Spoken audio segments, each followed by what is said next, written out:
গৰম বন্ধ আমি আগুৱাই দিছোঁ।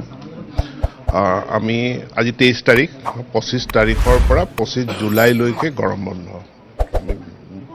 চৰকাৰে সিদ্ধান্ত লৈছে। মাননীয় মুখ্যমন্ত্ৰী মহোদয়ে অনুমোদন জনাইছে। গতিকে অহা পৰহিৰ পৰা গৰম বন্ধ আৰম্ভ হ'ব। কিহৰ কাৰণে গোটেই বানপানী বা মূলতঃ বান পৰিস্থিতিৰ কাৰণে বহুকেইখন জিলাত প্ৰায় 11খন জিলাত সম্পূৰ্ণৰূপে শিক্ষানুষ্ঠানসমূহ বন্ধ হৈ পৰিছে।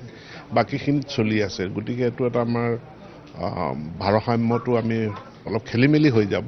সেইকাৰণে আমি গৰম বন্ধ ঘোষণা কৰিছোঁ। মানে গোটেই যিখিনি ক্ষতি হ'ব সেইখিনি গৰম বন্ধত মিলাই লোৱা সেই লক্ষ্যৰে লোৱা হৈছে। গোটেই অসমতে আমাৰ গৰম বন্ধটো প্ৰযোজ্য হ'ব। কেৱল বান ক্ষতিগ্ৰস্ত অঞ্চল বুলি নহয়, গৰম বন্ধ is as a whole for the state. গুণোৎসৱক লৈও কিছুমান সিদ্ধান্ত আজি গ্ৰহণ কৰা হ'ল।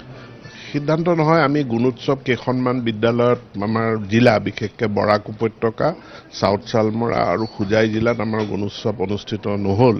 ইয়াৰ উপৰিও একাংশ বিদ্যালয় বৰপেটা আৰু মৰিগাঁও জিলাত গুণোৎসৱ অনুষ্ঠিত কৰিব পৰা নগ'ল।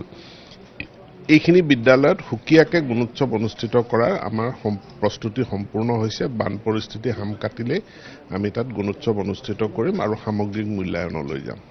আৰু ছাৰ, সাধাৰণতে দেখা যায় যে মেট্ৰিক বা হায়াৰ ছেকেণ্ডেৰী ৰিজাল্টৰ পিছত আসন সংখ্যা নাথাকে, তেনেকুৱা ধৰণৰ কথা হৈছে। এইবাৰ কেনেদৰে গোটেই বস্তুখিনি পোৱা হৈছে? সম্পূৰ্ণ মিছা কথা। আসন আমাৰ পৰ্যাপ্ত পৰিমাণে আছে। যোৱাবাৰো আমাৰ যথেষ্ট আছিলে। আমাৰ 4 লাখ ছাত্ৰ ছাত্ৰীৰ কাৰণে আমাৰ 6 লাখ আসন আছে। কিন্তু আসনখিনি বিভিন্ন এনেকুৱা স্থানত আছে, তাৰ ধৰি লওক আমাৰ নগৰীয়া যিবিলাক অঞ্চল তাত আসনক লৈ অলপ টনাটনি হয়।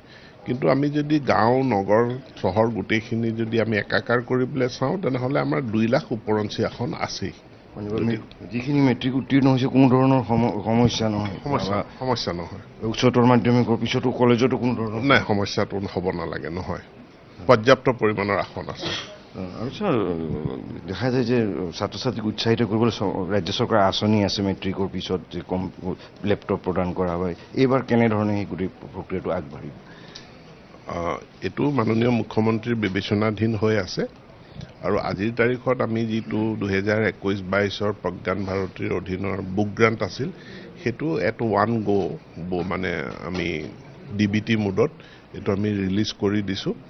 আৰু বাকীখিনি পিছত আমি চাম। আৰু ছাৰ, মুখ্যমন্ত্ৰীয়ে একাংশ শিক্ষকৰ কাম কাজত অসন্তুষ্টি প্ৰকাশ কৰিছে। একাংশ শিক্ষকে অত্যন্ত আন্তৰিকতাৰে কাম কৰিছে, তাৰ বিপৰীতে LIC এজেণ্ট শব্দটো কৈছে। বাকী তেনেধৰণে গোটেই কথাটো এতিয়া কিদৰে আগবাঢ়িছে যে ভাল শিক্ষকে পুৰস্কাৰ পাব লাগে আৰু যিখিনি কাম নকৰে তেওঁলোকৰ শাস্তি হ'ব লাগে? চব মূল অবজেক্টিভটো, মই কাৰোবাক শাস্তি দিয়াটো মোৰ মেইন অবজেক্টিভ নহয়। মোৰ মেইন অবজেক্টিভটো হ'ল মই ছাত্ৰ ছাত্ৰীক